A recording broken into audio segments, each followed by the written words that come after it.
Wonderful. Okay, so thank you everyone for joining the webinar today. My name is Erica. I am on the customer success team here at Listenwise. So we are going to learn how to create classroom debates with Listenwise. So in this webinar, you're going to learn how to set up a debate, get students learn how to practice finding evidence, supporting claims, defending their reasoning, and then our guest teacher, Bob Donahue, is going to share his experiences and tips along the way. So before we begin, we'd just love to hear more from the teachers out there. So where are you from? What do you teach? You can share all comments and questions throughout the webinar in the chat box, and then Bob and I can circle back and answer any questions at the end of the webinar.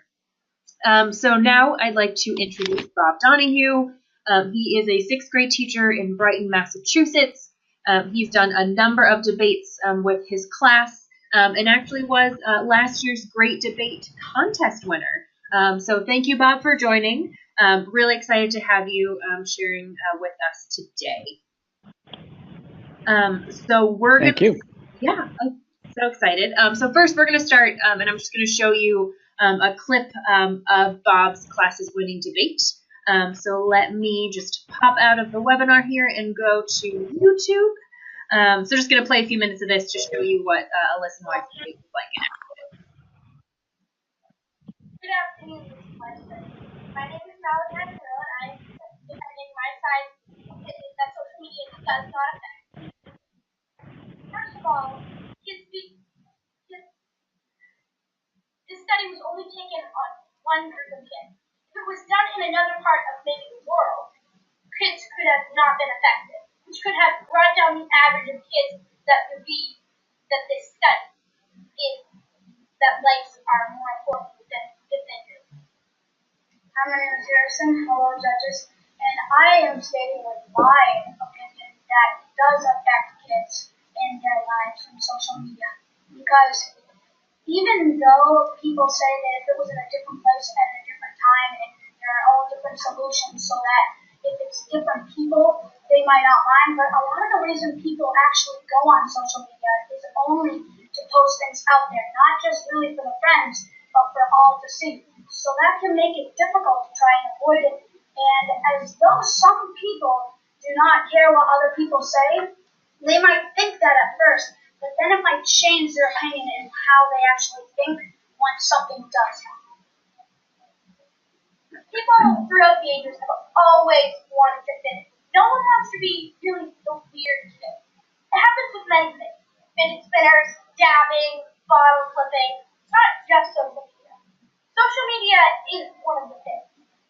But it's saying that if a lot of things affect something, and it's been happening for a long time, then social media is just another one of things. It doesn't really affect it. So it is still a normal thing. Well, a lot of those popular trends that start out just as something small that a few kids buy turn into something that people, since it's only a few actual people that own it, they actually post it on social media, like dabbing and vines that have to do with those certain trends. And social media isn't really a fad, it just keeps changing over time with new apps and new ways to make it like personal or special to put it out there. So when people put information out there, or even just something that they think will make people laugh, it's really something that everyone is going to be able to see, and then what they see, they're going to want to do it, and that's going to become the new trend. Social media is just going to keep going on, and people are either going to keep feeling happy with likes, or they're going to keep not feeling happy with dislikes. All right, well, pause it there, but it gave you a good taste of what that one webinar looked like, that one debate looked like. So now I'm just going to bring in Bob to discuss his experiences. So just want to ask a couple of questions about planning and process, Bob. So first up, how do you usually set up your debates? We would love to hear about that process. How do you choose the story? How do you set the scene, introduce the topics to your students? Sure. Thank you, Erica. So you can see that there are two students there who are sixth graders debating social media and how it affects behavior. We use Listenwise pretty much, every week, unless there's, some holiday, and the kids love it. And what we'll do is I will assign for homework the Listenwise topic. And a lot of times I go back into the archive and find something that the kids would be interested in, or that's been a topic at school, and bring it in as their homework assignment, usually on a Thursday. So I try to make it relevant. And the kids will listen to the story, and then they'll come into class the next day, and then we'll divide them into teams. And I mix up how the teams are selected. Sometimes I let them choose sides, which sometimes doesn't work because it's one-sided. So oftentimes I'll have to, select the teams myself, or, try to work some type of solution for the kids, because a lot of times they want to be on one side or another. But I do like to teach them the skill of being able to argue one side that they may not agree with, and to master that skill. So once the teams are chosen, they will be given a piece of butcher paper, and they will be asked to sit together and come up and brainstorm different ideas for what the debate is for what their main arguments are going to be, who's going to speak. And the reason I use the butcher paper is that they can then establish what their main arguments are going to be and order them, and then they can put them on another piece of butcher paper and be able to have it, and then I'll switch so that the two teams will be able to see what they're going up against, what the other side's arguments are going to be, and so that they can anticipate with the rebuttal. I then generally will flip a coin to say who goes first. The students will make opening statements, and then they'll make their three main points. And they'll alternate making their points, and then and then at the end we'll do a rebuttal, and the kids really get excited about that because they've heard all the different arguments, they've been taking notes, and then they really can take turns to go at each other and take each other's arguments apart, and it's really about critical thinking and the ability to learn how to argue with somebody, but or to debate with somebody without arguing with them. So we have a pretty set routine, as you saw in the last. I put the debate rules on the board usually so that the kids remember this is what we do. So that's our general process in a nutshell. That's fabulous. And I forgot to show this, but you did share these screenshots with us. So that was a debate that we did last week, and this was a debate about.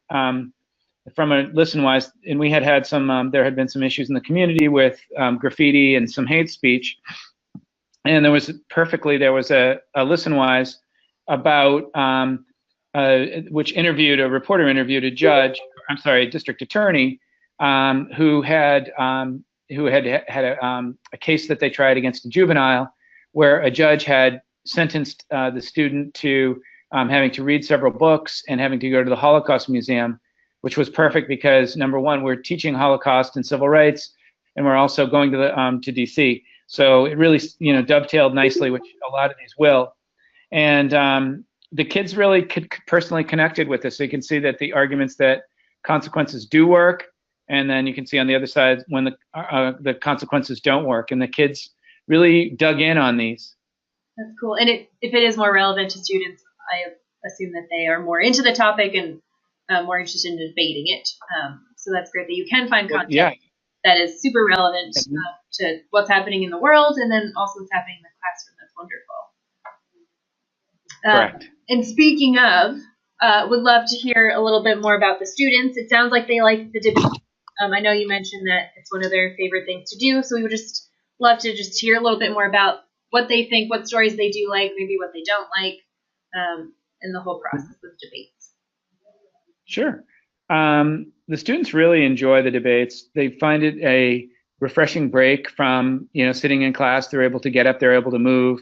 They're able to interact with their classmates, and at the end, they're able to assess their performance, and they're assessed on their performance, and they feel good about how they've spoke up, and how try to be as positive in my instructional feedback as possible. And they really feel like they're, I hear it will spill over into the hallway, it will go into the lunchroom, they'll talk to their, other classes about it. So the process has really been, just spectacular for these kids. Well, that's cool. So they really do talk about it outside of class. So it does get them talking with other students. Yep. And anytime you can get them to talk about something other than their own social and other issues, it's a home run. So we're happy about that. That's wonderful. And then question 3, let me see here.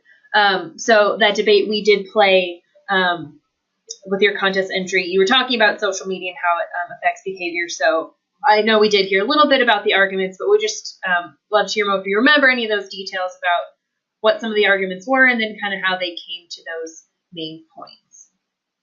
Sure. The Listenwise, it really on the social media affecting behavior delved into something that we have been talking about, a little bit of brain chemistry and neuroplasticity that we have been trying to work with the kids on, and how their brains are imaged and they're able to see how their brains work. And I thought the kids were really super interested in that because it augmented a lot of the things that the practical things that they had talked about, whether social media is just a fad and it doesn't affect behavior, or whether social media is here to stay and it's just a continuation of the two arguments that the kids were having when we saw the debate a few minutes ago.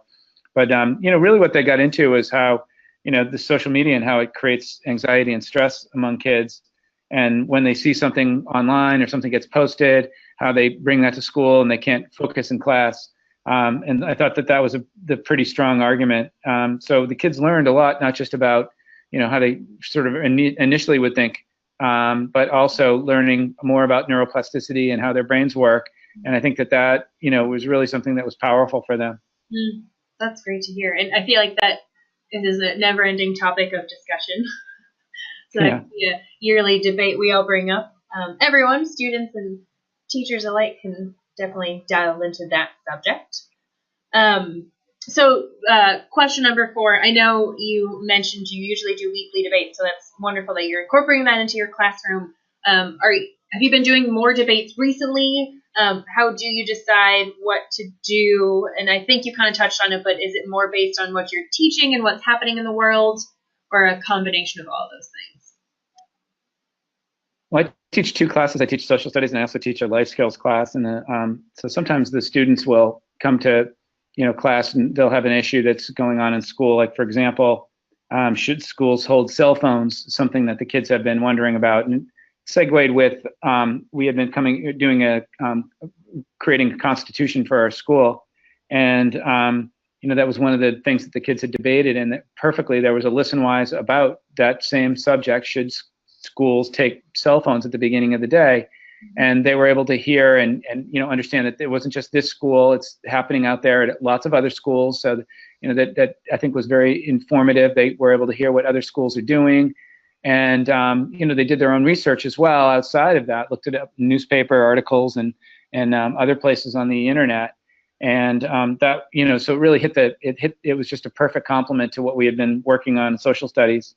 Another one, it was about exam scores. Some of the kids at our school were taking tests to go to another school, and it was talking about exam scores and how much stress is placed on kids.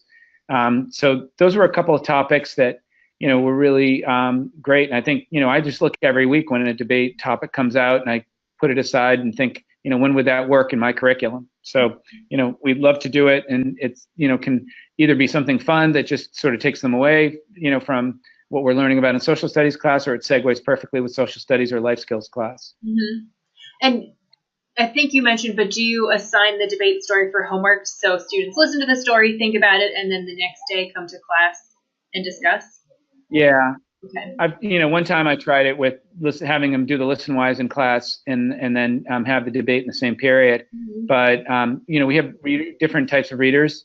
And some kids would just take, longer, and it just makes it very difficult to predict how to time it. So I find that the best way to do it is to have them do the Listenwise for homework. And one thing I do that I'd recommend for the other teachers to do is to customize the Listenwise to suit their own purposes for a debate. So I might ask them, please list 3 arguments, in favor of whatever the topic might be, and 3 against, so that they have to think, inside, before the debate and anticipate, and then they come to class and then they get assigned the different side. Gotcha. And actually, that segues into my next question. Best practices. What have you learned, good or bad, along the way that creates that successful debate? So sounds like doing the homework before, listening to the story at their own pace, and coming up with those topics to then bring to class. That sounds like one of your best practices so far. Anything else you want to share with? Sure. Yeah, I think the other thing that I bring up is to have a really effective rubric, so that the kids, so that you are assessing them, based on, the criteria that they know and understand. How well did they speak? Did they look directly at the person? Did they address the person? My kids do a lot of Socratic seminars, and this is along the lines of a Socratic seminar. And so they're used to that type of assessment through a rubric. So during the debate, I will be, taking notes on who spoke and who spoke well. Another idea is to have a peer assessment, where they can, just have an exit ticket where they can say who they thought did a really good job. And that's a great way for the kids to get some positive feedback and, have some motivation to do it for the next time. And sometimes you can do a quiz at the end as well, just to, make sure that they understood, maybe as a homework assignment, to do a short writing on what they learned and what they took away. So I think those are a couple of the best practices. Obviously how you assign kids in groups. I'm still working on getting that right. Because obviously you have to be aware of differentiation and what kids are going to work best together. But that's, I think, the case for a lot of cooperative learning exercises like this. Mm-hmm. Fabulous. And then next question here. Any websites or resources you suggest to share with students as they're doing research? It sounds like sometimes you use these Listenwise debate stories standalone, and then the other ones you mentioned, you did have students doing additional research. So just curious how often they're usually standalone, or if you're maybe venturing into more in-depth debates or research projects. Well, I would do the things we use in class are, we have a PBS website, and they have a lot of resources for kids to look up information, and also New York Times Learning. Those are 2 areas. And then there's another website called procon.org. Those are probably the most useful ones, that if the kids are looking for other arguments, that they can open up their Chromebooks or whatever, iPads or laptops, and be able to go in and supplement what they learned on Listenwise. But a lot of times the kids, they're coming up with their own arguments. It's just I want to encourage them to go get facts, and to make sure that those facts come from a credible place. Mm-hmm. So you don't necessarily require them to do outside research? No, you just encourage. Not all the time. Okay. And yeah, a lot of these are kind of personal debate topics, so you can't just come from your personal experience, but wonderful for sharing those additional resources. And we can share those out with the group as well if you want those links. Okay. And then last up, we kind of touched on this, but anything you've learned that would be helpful for a teacher that's never done it before. So like maybe what are the 2 top pieces of advice you'd give to a new teacher who wants to set up a debate in class? Sure. I think you just have to be prepared for the unexpected. I've had different things happen during the debates. Kids say things that you just can't control, and sometimes it will run over, or I just feel like it's important to let the kids take their time to articulate their points of view. And some kids take a lot longer than others, and sometimes you've got to be adaptive while they're doing something like this, to make sure that a kid doesn't feel rushed, or that other kids, some kids might go on too long. It's probably a good idea to make sure that you have a timer, to make sure that these arguments are going to be clear, and that kids are going to be prepared to to work within the time frame. I mean, I've had debates that we get to the rebuttal and the kids still have a lot going on as the class concludes. And then others where the kids were not on it that day and just we didn't have enough. So I think it's important that these things are. I think for the most part, having Listenwise as a resource in my classroom is just terrific, because it seems like every time I do a Listenwise, the kids want to come in and talk about it, and the debate creates that format or that framework for the kids to be able to come and get excited about the Listenwise and be able to come to class and articulate their side. So I think that's very important. So I think that's just be prepared for the unexpected. I think that the tool is terrific, and having the kids answer the questions, it gets them thinking about it and writing about it. So that would be my main advice. Great. Well, thank you, Bob. This is wonderful insight. You're obviously a pro when it comes to debates, so it's great to hear how you're using the stories and what your students think. So thank you so much for sharing. And then just to wrap it up before we open up for questions, thank you again, everyone, for joining the webinar. So if you are looking for a debate story, we do publish a new one every Friday. So you can always check out the current event section, so there's a link to it there, or you can just search debate, and then it'll bring up all the search results with our debate stories. If you have any questions, comments, feedback, you can always reach out to me at erica@listenwise.com. And lastly, if you don't have premium but you're interested in checking it out, you can sign up for a 30-day free trial. So go to listenwise.com to sign up and learn more. So if anyone has questions, you can leave them in the chat box. I don't see any right now, but Bob, I have one more question for you. I'm just curious, is Sure. there a story that you did, a debate story that's just your personal favorite throughout the time? It sounds like you are doing a lot of them, but is there one that sticks out more than another?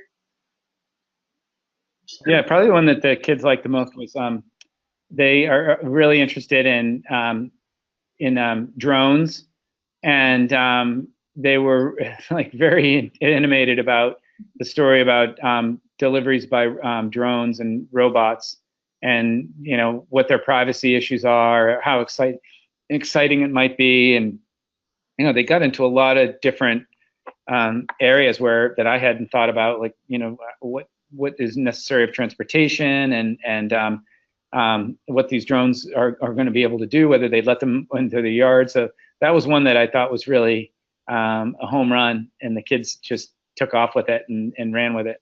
Oh, that's wonderful to hear. And yeah, that's an interesting topic. So that's a good classroom discussion. Awesome. Well, it doesn't look like we have any questions. But again, if anyone has any follow-ups, you can reach out to me, and we can connect you with Bob if you have any questions. But otherwise, that wraps it up. So thank you again, Bob, for presenting. This was so wonderful to have you share your experiences with us. And thank you, everyone else, for joining.